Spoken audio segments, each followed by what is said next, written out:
From our 7 Tasmania studios, your nightly news with Peter Murphy begins now.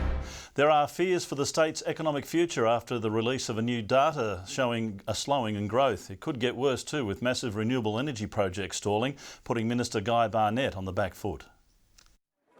After 2 years of bumper growth, there's concerns Tasmania's economy might be on the turn. Has your appalling mismanagement of the health system now been applied to our state's economy? Just 1.1% growth in state final demand last financial year, including the last 3 quarters in the negative. We're committed to growing our economy and doing what matters for Tasmanians. Both a proposed wind farm at Port Latter and a third green hydrogen proponent at Bell Bay are now rumoured to be putting plans on ice.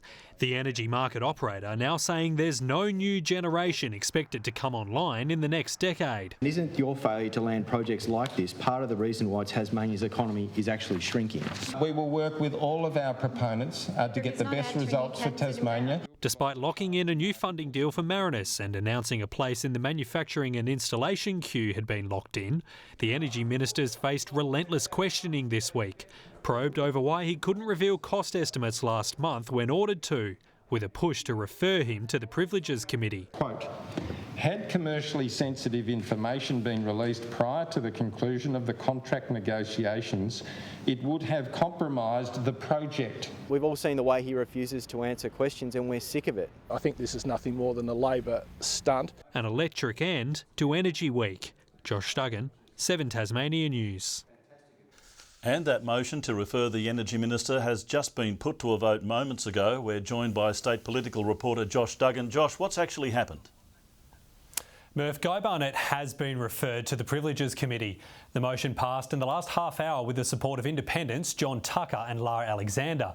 It's a significant move. Adam Brooks was the last MP to be referred back in 2018. The committee will now decide how serious the possible contempt is and potentially punish him.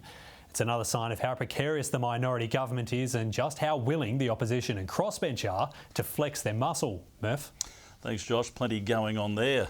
Underground operations at Avery nickel mine have been temporarily ceased due to the death of an employee. A miner working the night shift was confirmed dead around 2:30 this morning from non-work related causes.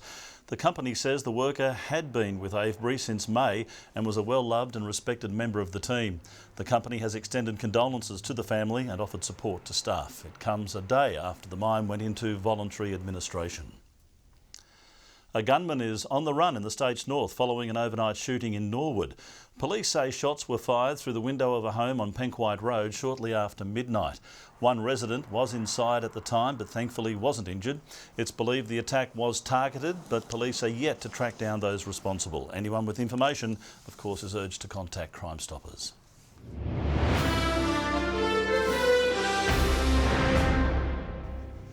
A court hearing investigating a protest led by Bob Brown has been delayed once again. The 78-year-old activist fronted the Magistrates Court this morning. He's charged with trespassing at Snow Hill in November last year in an attempt to save the swift parrot species from logging. It's against the laws of nature and against the laws of common sense, and we'll be putting everything we can into making sure that the court does the right thing by the forests. The hearing has been adjourned until December.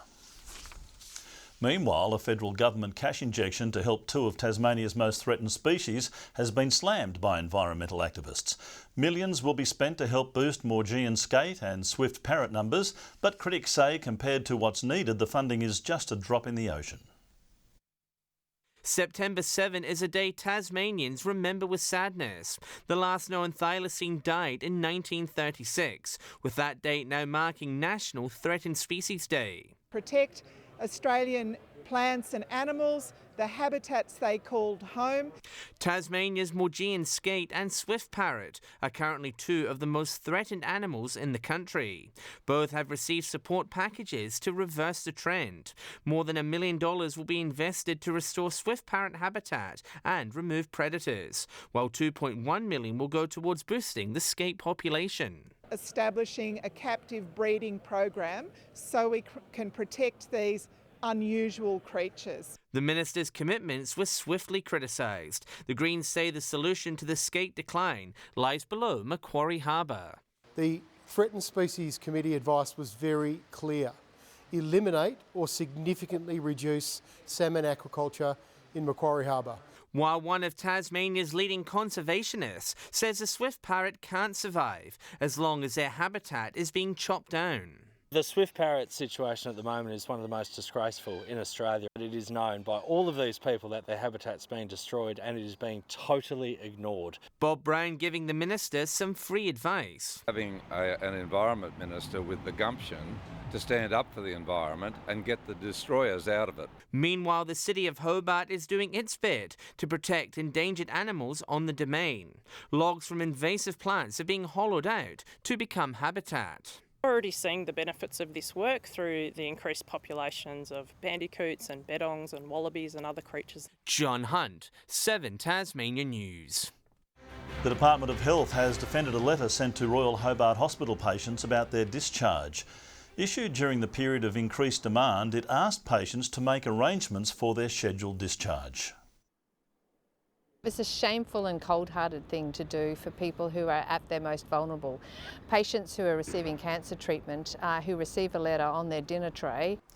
A department spokesman says patients were not asked to leave and planning for discharge is an important conversation. Last night, Parliament passed a motion calling for an independent review of the LGH Emergency Department. Some pink participants have been putting in the legwork ahead of Sunday's annual 5K walk run in Launceston. The Cancer Council says the event is one of its most successful fundraisers, attracting walkers and runners of all ages. Drivers are reminded too there'll be a number of CBD road closures in place from 8:30 on Sunday morning. For more information, head to the Launceston Council website.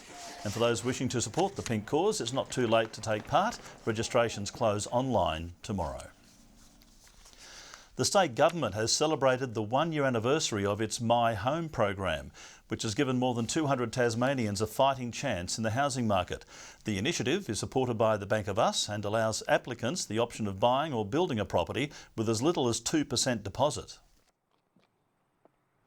We don't need to worry about the payments that we're making per rent to live on rent doubling from year to year. Reduces the upfront costs for families looking to move into their first home.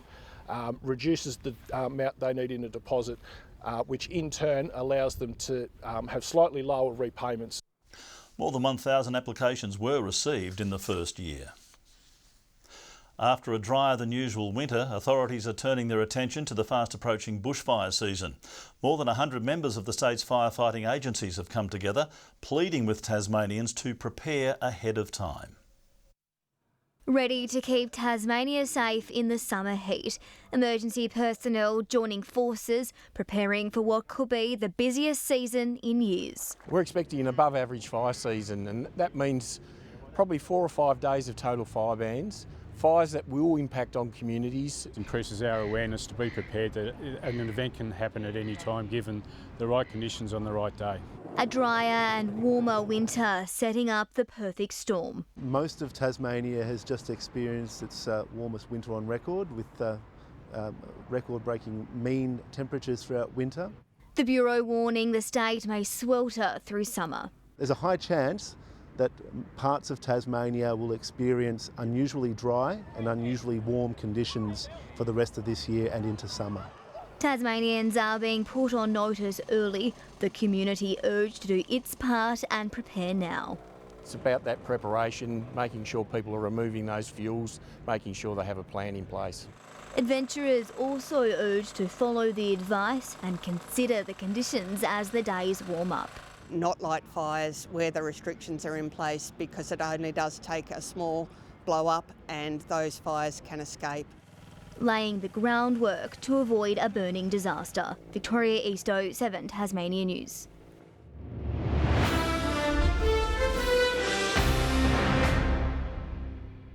In the TSL now, and Kingborough's coach says he expects star player Kieran Lovell to return for this week's semi-final against North Launceston. The club nearly threw away the chance of hosting 2 home finals last week, but they're confident there won't be a repeat. 4 teams playing off across 4 games for the ultimate prize. For the Roos, Blues, Northern Bombers and Tigers, they're just a few games away from glory. It's good to bounce back and be in a position to make grand final on Saturday. There's four teams with a legitimate chance to win it, so yeah, it's absolutely exciting. Kingborough will host North Launceston in the double chance semi-final. They're coming off a loss to Clarence, with percentage saving them from a trip to Launceston. The coach confident it was just a hiccup. Use that windscreen wiper analogy, like we discussed it after the game, and then put it aside. Both sides met just a few weeks ago at Utah Stadium, with the Tigers prevailing in a thriller. Both teams would probably be pretty comfortable with lineups, roles, how both want to play. So it's still fresh in our minds, and we can still go back to that game and pinpoint a few things we did wrong. Clarence will host the reigning premiers in a cutthroat final. The Roos coach thrilled to score a home game after an injury-prone season. I'm just super proud of our ability to push through some adversity for the whole year. Clarence wary of the inconsistent yet dangerous Blues. We're coming up against a pretty successful footy club, which is what we're looking forward to, that challenge. And John Hunt, 7 Tasmanian News. To the NTFA, and one of the North's greatest school rivalries will be reignited on the footy field this weekend, with Old Scholars fighting for premiership glory. While 2 country communities will battle it out to see who will be crowned the top town. Old Scotch looking to cap off a perfect season. The undefeated Thistles looking to go one more and hold the Division 1 Premiership Cup this weekend. You're undefeated, it's a good effort, but our year kind of starts on Saturday. The only thing standing in their way, reigning premiers St Pat's. We're pretty confident. Scotch have beaten us 3 times this year, but we come into the game with nothing to lose. The old rivals meet in the big dance for a 2nd year in a row. We have to start well, they have to start well, so it's all about the first 10 minutes of the game and see what prevails. It's 2 teams that have had a rivalry for years, so why change it? The Saints and the Thistles will also meet in the reserves, while in the women's, Meander Valley is hoping the ball goes its way in its 2nd grand final appearance. Really excited, sort of got that second chance that we were after and hoping for at the start of the season. Bit of a dream season throughout. Town pride is on the line with a match-up against neighbouring Deloraine. The Roos improving in leaps and bounds to earn their spot. It's fantastic, proud as punches of all the girls there. We set goals right from the beginning. The women's race for premiership glory kick-starts a full Saturday of action at Utah Stadium. One of the Jack Jumper's youngest players is confident his recent stint overseas will help his career. Walter Brown is back in Hobart after representing New Zealand at the Basketball World Cup. The Tall Blacks went home in the first round, but Brown says playing against the might of the United States is a career highlight. Look, you've got to be a little bit starstruck when you see those guys at the other end, but that was a great experience to play that level of talents. We've chatted through him with that in the last couple of days. It's been a great experience playing against some high-level opposition and then also training against some high-level guys too. Brown and the squad are preparing to fly out for the pre-season blitz, which begins next week. Good evening. 16 in Hobart today, Launceston 21, 18 in Devonport, Burnie 17. 22 was the state's top today at Bushy Park, 17 in Lowhead, Strawn 21 and 20 in Flinders Island. Across Tasmania today, widespread thick high-level cloud is seen moving down the north. Further out shows a long band of thunderstorms over western New South Wales. Tomorrow, a complex low-pressure system is centred just to the south of Tasmania, while a cold front extends to eastern New South Wales. Northeast to northwesterly winds tomorrow, 20 to 30 knots, reaching 40 knots in the north. Swells up to 7 metres in the west and south and up to 2 metres in the north. A gale warning is current for the west coast, Banks Strait, Franklin Sound, Flinders Island and the east coast. A strong wind warning for Norfolk Bay, Storm Bay, Central Plateau Lakes and the upper east coast. And a warning to sheep graziers is current for the northwest coast and southeast forecast districts. Tomorrow's forecast now: Hobart 17, New Norfolk showers increasing, 17 in Cygnet. In the north, showers in Launceston, Devonport and Campbelltown 13. Burnie tomorrow, showers and wind easing, Strawn 15, showers and wind in Smithton. A shower or two in St Helens, Swansea, partly cloudy and 13 in Fingal. Looking ahead to the 3-day forecast now. Saturday, showers about the west central areas and the south with possible light showers elsewhere. Sunday, showers about the west and far south extending statewide during the day. Capital cities, 25 and sunny in Perth tomorrow. Adelaide, showers easing and Melbourne reaching a high of 12.